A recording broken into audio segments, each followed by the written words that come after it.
بسم اللہ الرحمن الرحیم۔ السلام علیکم۔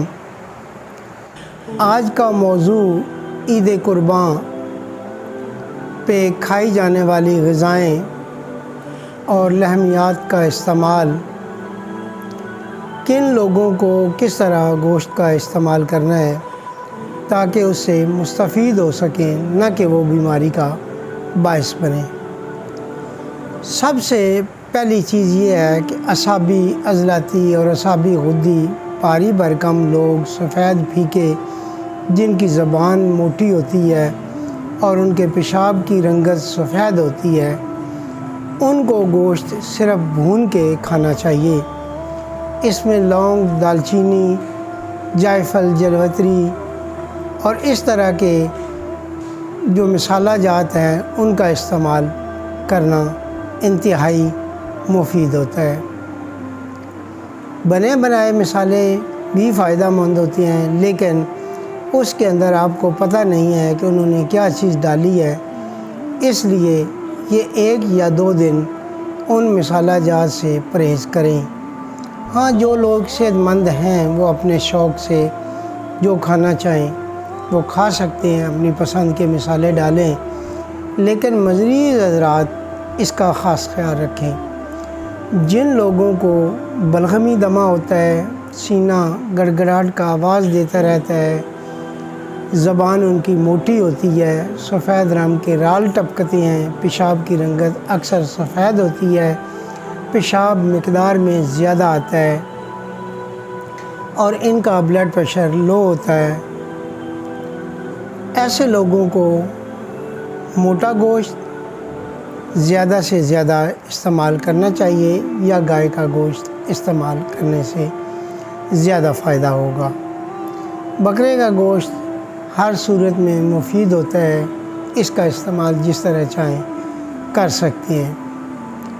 بھیڑ کا گوشت یعنی دمبے کا گوشت یا بھیڈو بکرا پیڑ کا گوشت ہم بہت کم استعمال کرتے ہیں یا شاذ و نادر ہی ہمارے نصیبوں میں ہوتا ہے، لیکن عید قربان پہ اس کا زیادہ استعمال ہوتا ہے اور ہر گھر میں تقریباً یہ اویل ہوتا ہے۔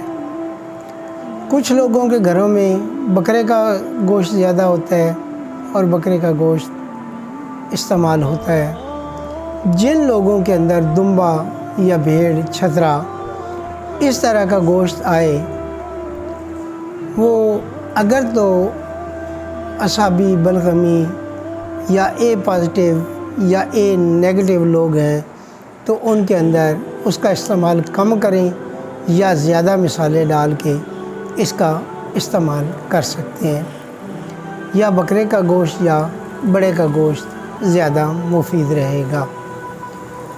جن لوگوں کے رنگ سیاہ ہوتے ہیں، او پازیٹیو یا او نیگیٹو بلڈ گروپ کے لوگ ہوتے ہیں، انہیں اکثر قبض رہتی ہے یا خشکی سے دمہ بھی ہو جاتا ہے، سانس کی تکلیف ہوتی ہے، زبان اوپر سے پھٹی ہوتی ہے، آنکھوں کے اندر سرخ ڈورے ہوتے ہیں، چہرے اور بدن پہ خشکی کے اثرات نمایاں ہوتے ہیں، ان کے لیے گائے کا گوشت انتہائی مفید ہے۔ گائے کے گوشت میں لہسن اور ادرک کا استعمال زیادہ کریں اور اگر ممکن ہو تو پودینے یا اجوائن کا کوا بھی ساتھ لیں، ایسے لوگوں کو انشاءاللہ بہت زیادہ فائدہ ہوگا۔ اب رہی بات او پازیٹیو اور او نیگیٹو صفراوی لوگوں کی، جن کے اندر گرمی زیادہ ہوتی ہے، ان کی زبان نوکیلی ہوتی ہے، ان کی آواز باریک ہوتی ہے، یہ جلدی غصے میں آ جانے والے لوگ ہوتے ہیں لیکن دل کے سچے لوگ ہوتے ہیں، یہ سینسٹیو لوگ ہوتے ہیں، ان میں احساسیت زیادہ ہوتی ہے، یہ ذہین فتین لوگ ہوتے ہیں، ان کے بلڈ کا گروپ او پازیٹیو اور او نیگیٹو ہوتا ہے، یہ گندمی زرد رنگ کے لوگ ہوتے ہیں، ان کے لیے گائے کا گوشت مفید نہیں ہوتا، ان کے لیے سب سے زیادہ مفید ہوتا ہے دمبے کا گوشت یا بھیڈو بکرے کا گوشت۔ بھیڈو کا گوشت اگر دودھ کے اندر یا دمبے کا گوشت دودھ کے اندر پکا کے ان لوگوں کو کھلایا جائے تو انتہائی فائدہ ہوتا ہے۔ ان کی دھڑکن یعنی دل کی جو سپیڈ تیز تھی، دل کی دھڑکن تیز تھی، پلس ریٹ جو زیادہ تھا، وہ سکون میں آ جاتے ہیں۔ جن بچیوں کے فگر کم ہوتے ہیں ان میں نمایاں اضافہ ہوتا ہے۔ اگر اسے دودھ کے اندر پکا کے کھلایا جائے تو یہ انتہائی مفید غذا ہوتی ہے، دل کی دھڑکن کو تسکین دیتی ہے اور گرمی پیدا نہیں کرتی۔ جن مردوں کو اس کا استعمال کروایا جائے دودھ کے اندر بھیڈو بکرے یا دمبے کا گوشت، ان کی صورت و رکت جیسی موذی علامات پہ خاصا کنٹرول ہوتا ہے اور انہیں انتہائی فائدہ ہوتا ہے۔ جن لوگوں کے اندر خشکی ہوتی ہے ان کے اندر گائے کا گوشت انتہائی مفید ہوتا ہے، اس میں ادرک اور لہسن ڈال کے کھلانے سے انہیں انتہائی فائدہ ہوتا ہے۔ صفراوی لوگوں کے اندر گوشت اگر دمبے کا یا بھیڑ کا گوشت استعمال کروایا جائے، دودھ نہ بھی لگایا جائے تو بھی فائدہ ہوتا ہے۔ اس میں ادرک اور لہسن کا استعمال ہرگز نہیں کرنا چاہیے۔ اب رہی ملی جلی غربا کی غذائیں۔ جن لوگوں کے اندر گرمی خشکی ہوتی ہے، صفرا کی زیادتی ہوتی ہے، ان کا پیشاب جل کے آتا ہے، زبان نوکیلی ہوتی ہے، جلدی جذباتی ہوتی ہیں، تو ان کے لیے ایک اچھی غذا ہے دھنیا گوشت۔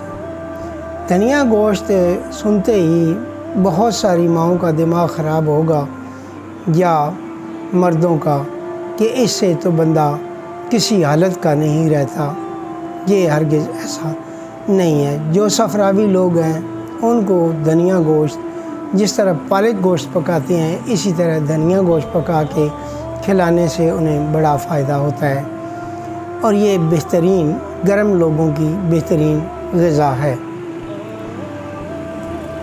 اس کے علاوہ جن بچیوں کو استحاضہ جیسی علامات کا عرضہ لاحق ہوتا ہے ان کے لیے بھی دھنیا گوشت انتہائی مفید ہے۔ اس کے لیے دھنیا کا ایڈوانس سنبھال کے رکھ لینا یا اکٹھا کر لینا زیادہ مفید ہے، کیونکہ یہ اس وقت ملنے والی چیز نہیں ہے۔ دوسری چیز ہے کدو کے پانی کے اندر گوشت کا گلانا۔ یہ ہائی بلڈ پریشر کے لوگ جن کو فشر جیسی علامات تنگ کرتی ہوں، دل گھبراتا ہو، آنکھوں کے سامنے اندھیرا آتا ہو، پیشاب بار بار آتا ہو۔ پیشاب آنے کی دو علامات ہوتی ہیں، ایک پیشاب شدت سے آتا ہے اور ایک پیشاب دیر سے آتا ہے، شدت سے نہیں آتا۔ آرام سے پیشاب کرنا ہے تو روک کے آدھا گھنٹہ یا 15-20 منٹ انتظار کیا جا سکتا ہے۔ جن کا پیشاب آرام سے آدھا گھنٹہ یا 1 گھنٹہ تک روکا جا سکتا ہے انہیں دھنیا گوشت یا کدو گوشت یا پیٹھا گوشت یا ٹینڈا گوشت یا توری گوشت ہرگز استعمال نہیں کروانا۔ جن کو پیشاب کی شدت ہوتی ہے، پیشاب ان کا شدت سے آتا ہے لیکن مقدار میں 100 گرام، 50 گرام یا 200 گرام سے زیادہ نہیں ہوتا، ان کا پیشاب قدرے زردی مائل سرخ ہوتا ہے یا زرد نمایاں طور پہ ہوتا ہے۔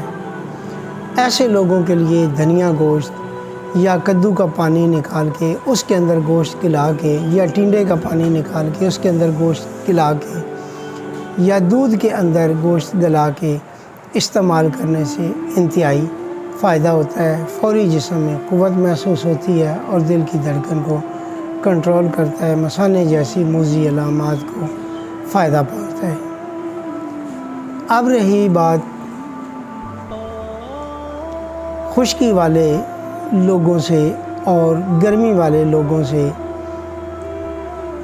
کس طرح ان کی غذاؤں میں فرق کرنا ہے۔ جن لوگوں کو